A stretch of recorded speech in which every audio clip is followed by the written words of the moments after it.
On se retrouve aujourd'hui pour une nouvelle recette de micaté, mais cette fois-ci à la banane. Regardez comment mes beignets sont hyper beaux. En plus d'être beaux, ils étaient super bons. Bref, je vous montre la recette. Dans un verre d'eau tiède, versez 2 sachets de levure boulangère. Vous allez mélanger le tout et vous allez mettre le verre de côté pendant 5 minutes. Pendant ce temps, on passe aux bananes. Vous allez avoir besoin de 2 bananes bien mûres. Vous allez les couper en rondelles, puis vous allez les écraser à l'aide d'une fourchette.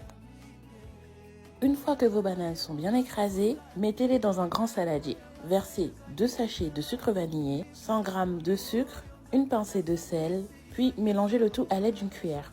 Ensuite, vous allez verser de la farine, puis vous allez verser la moitié de votre verre d'eau. Mélangez à l'aide d'une cuillère et lorsque la pâte devient difficile à mélanger, versez le reste du verre d'eau. Mélangez à l'aide de votre cuillère, puis terminez à l'aide de vos mains. Vous allez pétrir la pâte pendant à peu près 5 minutes. Il faut que votre pâte soit bien homogène. Ensuite, recouvrez votre saladier de papier film et de papier aluminium, puis réservez pendant 2 heures. 2 heures après, on peut passer à la cuisson. Dans une casserole, versez de l'huile de tournesol. N'oubliez pas de bien dégazer votre pâte avant de faire cuire vos beignets. Lorsque votre huile est chaude, vous n'avez plus qu'à les faire cuire en formant des boules à l'aide de vos mains ou alors d'une cuillère. Une fois que vos beignets sont bien dorés, vous n'avez plus qu'à les égoutter et vos micatés sont prêts, vous n'avez plus qu'à les déguster. N'hésitez vraiment pas à tester la recette, ils étaient juste excellents. Comme d'habitude, c'est simple et efficace et je vous dis à bientôt pour une nouvelle recette. Bisous!